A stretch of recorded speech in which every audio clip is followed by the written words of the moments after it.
Good morning, Mayor and Commissioner. Wen Dang, City Traffic Engineer. We're here to talk about last mile and micromobility and regulations for shared active transportation. Our goal has, from the very beginning, as we discussed earlier, has always been how do we move people within our cities, not just cars. And with that, we have to redefine what is all these mobility options that we have today. It's not about driving or biking anymore. There's so many options, such as e-scooters has been a trend, and I know Commissioner Schoaf has an e-scooter. I've seen her around town. And as we see that the 60% of the trips in the U.S. is less than 5 miles, so here's an opportunity for us to transition into other mobility options as we navigate within our city. And each one of these mobility options has their own speed, so we have to talk about how do we manage and regulate these within the public's right-of-way. So as you may have heard, this past year, e-scooters is really popular. Fort Lauderdale has it. Miami Beach has it. They're a lot of fun. It reminds you of a little kid playing in the streets. But there are serious data and how do we tackle this within our public's right-of-way. Last year alone, there's 84 million trips in 2018. That is shared active transportation. And with that, even though bike share has been around for quite some time, almost half of it is actually with e-scooters. And then when we look at the data, we look at how do people move around, and this is actually really, really exciting for us because the majority, or a lot of these trips are being taken during morning and afternoon peak hour. And half of them are people connecting from transit and how do people get to and from work. So this is really exciting for us as we're talking about active transportation, as we're talking about how do we get people out of their cars and get them excited to use the other options that we have. So with that, there are two things that we need to discuss today. One of it is the ordinance itself and how do we tackle regulations. So right now we have a moratorium for shared mobilities from stopping them coming in because we need time to develop these regulations. And as we've seen that other cities that does not have regulations, they come in, scooters are being dropped and they're all over the right-of-way. So how do we regulate them? The first thing that we looked at is Florida statutes require us to regulate scooters and bike the same way. And that means bikes are not allowed to be on the sidewalks, and so we have to regulate scooters the same way. But then let's define some of the multi-path options. We do have a lot of wide sidewalks in the city. Usually it's defined at 8 feet, 10 feet, 12 feet, but within 8 feet that is can be defined as a multi-use path. There are other regulations that we want to consider is there are going to be helmet requirements with if you're using these active transportation opportunities. And then the no advertisements is really for these companies as they come in, as they want to operate within our streets. We see that there are a lot of beverages advertisement around town, so we want to regulate that some. And then lastly is where do we park these opportunities? Where do we park our scooters, our bike, and our segways? And there are many ways that we can define small vehicle parking. Any day when I'm leaving work in front of the library, I see all those bike racks are very, very utilized, 100% utilized. So what that means is that we need more. We need to install a lot more bike racks. There are scooter racks that's being designed more, I guess that's the trend right now. But what's really interesting is that last year when I was in Santa Monica, they have installed a lot of small bike racks, and they're abundant, and that will help with a lot of these, scooters being dropped everywhere. And lastly is I'm sorry, who is the they? Is it the owner-operator of the scooters, or is it the municipality that installed these racks? Both. So in certain cities that they have invite these companies to operate within our streets. There's two ways that we can tackle it. One, we can actually create a CIP project to install bike racks within our city. Two, we actually have been approached by Connect West Palm Beach. They wanted to donate 100 bike racks into the city, so we have to find these locations to install them. And then lastly, we can set requirements for these operators, these companies, to come in and install bike racks as part of their contract with us. And if you've ridden bike share or scooter share before, there's actually a geofencing opportunity on your phone that you cannot drop it anywhere. If not, then they're going to keep on charging you. So that's some of the regulations that we are considering. And then next steps is that once we have these regulations, that will be an ordinance that will be taken back to the City Commission. The next step is how do we procure a citywide provider that will operate other mobility options within the cities.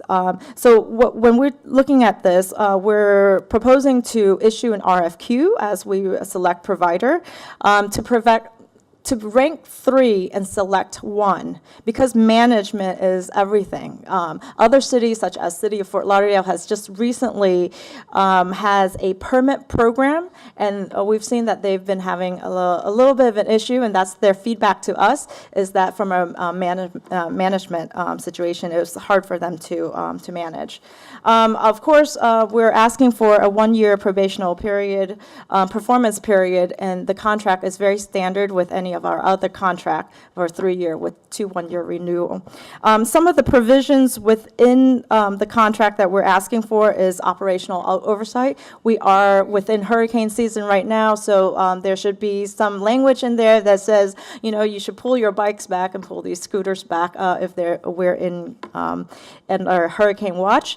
Other regulations that we've seen from other cities is that these providers are to provide a 24/7 hotline, so if anybody's stuck or hurt or is in need, that they can call and get response immediately. And I think one of the most important thing is we're asking for data sharing, and that's how we're going to use this information to help us make decisions on our roadway designs and how do we, for example, where do we put our bike racks?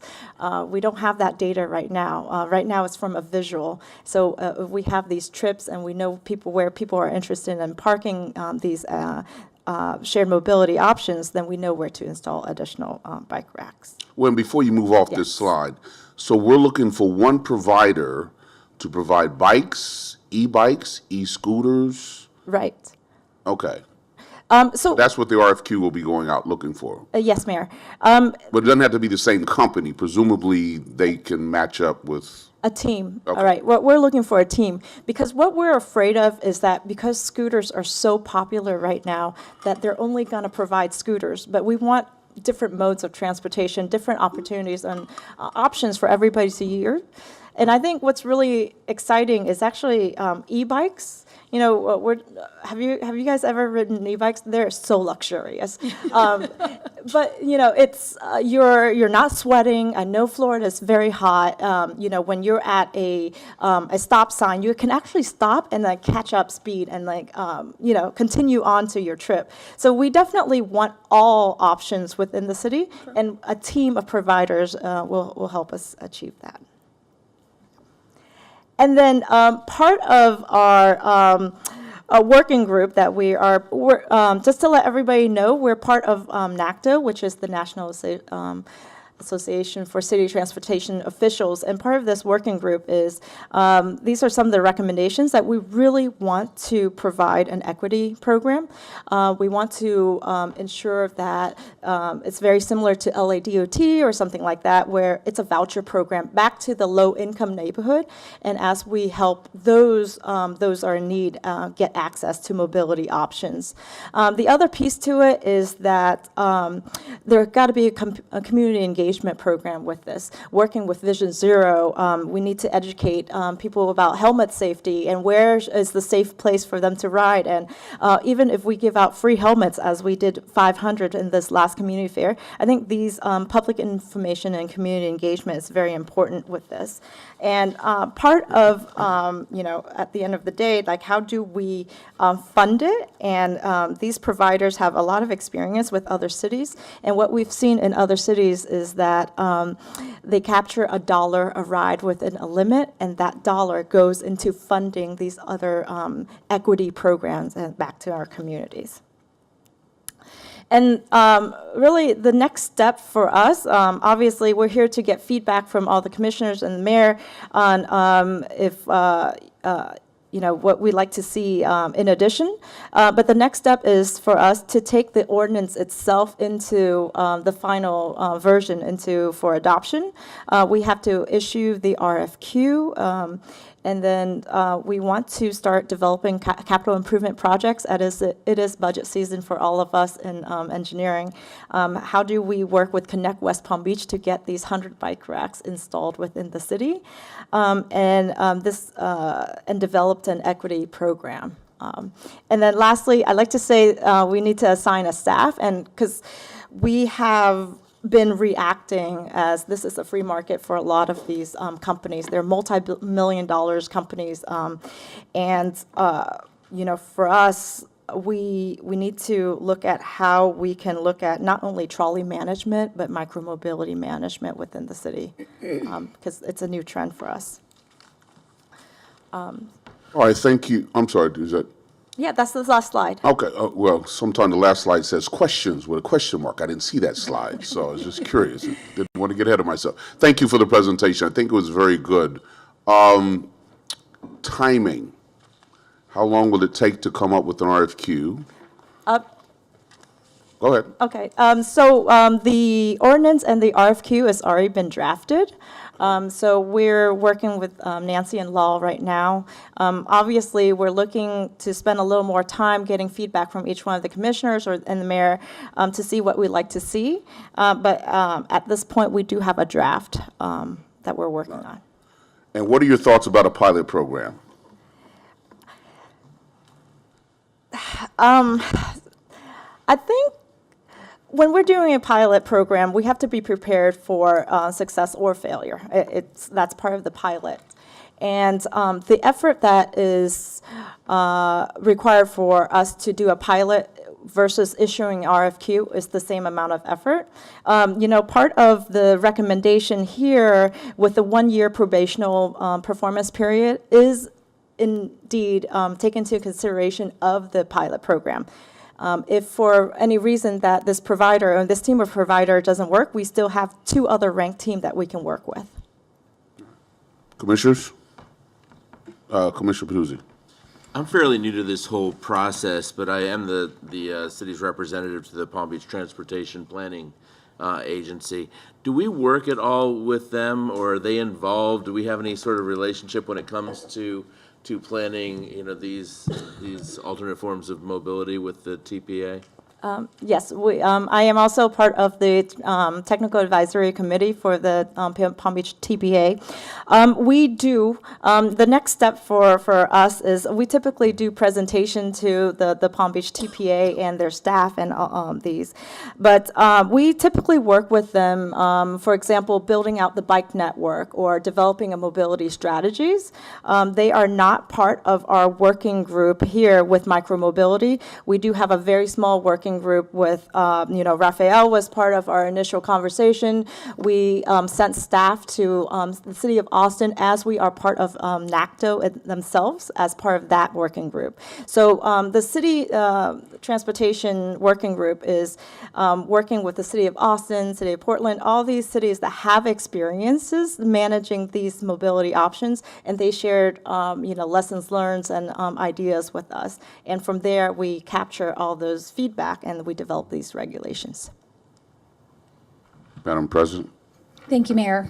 Thank you, Uyen, for the presentation. I appreciate it. And I am definitely an advocate for alternative modes of transportation. So I appreciate that we are bringing options forward while also being very cautious as to how we move forward on this, especially given the, I hate to say, volatile nature of some of the reports of some of these cities who have implemented this and just it gone awry. So I would definitely be in favor of docking stations or a designated area, the geofencing that you mentioned. I think that we have a lot of great things on the cusp here in West Palm Beach, and this is one element of it that will continue to help make our city great. But I think we just need to be very careful of whether it's, I don't know if I read this or if it was on your presentation, what was it called, like scooter litter or something that it's called, right? Isn't that a phrase? It's bike litter. It is now. I was just reading an article about this. And so I think that is something that West Palm Beach has, is just beautiful landscape. And while I don't want to limit mobility, I would want to make sure we take that into consideration. No, that's a very good point, because I've been in some other cities where you just see these scooters laying all around. The other thing I would say is I would like to make it very clear in RFQ that the provider will be responsible for the docking stations. I don't want the city to have to incur that liability. So they've got to figure out a way how to give us whatever the necessary docking stations are. And I don't know if we can require them to have a staff person who goes around and collects these things if they are violated. But I like the RFQ to be as specific as possible in terms of the policymakers' desire to keep our streets clean of the scooter litter. Is that what you call it? Yeah, the scooter litter. Thank you. That's a great comment. Commissioner Riles. Over the last 6 weeks, I had the opportunity to be in both San Francisco and Memphis, and both have the scooters, so we're kind of behind the 8 ball. In both cities, there docking stations weren't used. They had mobile trucks that ran 24 hours a day in order to pick them up, so there was scooter litter. That's just, I think, based on the technology, something that occurs because people will just drop them wherever they are and go into whatever they're doing and leave them and get another one when they, So I do think that they are the new thing that we need to be doing, but in both places, they were allowed to be on sidewalks, and that was very problematic for pedestrians. And so we need to be very mindful of that so that that does not occur here. So if we had to map out timing, the ordinance, Mr. Green, when will we get that before the commission? I'd have to talk to staff, probably relatively quickly. We'd have to talk about it. I'm just trying to figure out when we might be able to get RFQ on the street. I don't wanna Ballpark? speak for Frank, probably in 60 days. Yeah. Yeah, less than 60 days. Yeah. After the resolution, after the ordinance is passed, or including the passage, time necessary to get the Including the ordinance? passing. Okay. Okay, any other questions, commissioners? All right, now let's proceed apace and see what we could put together. Again, very fine presentation. Thank you.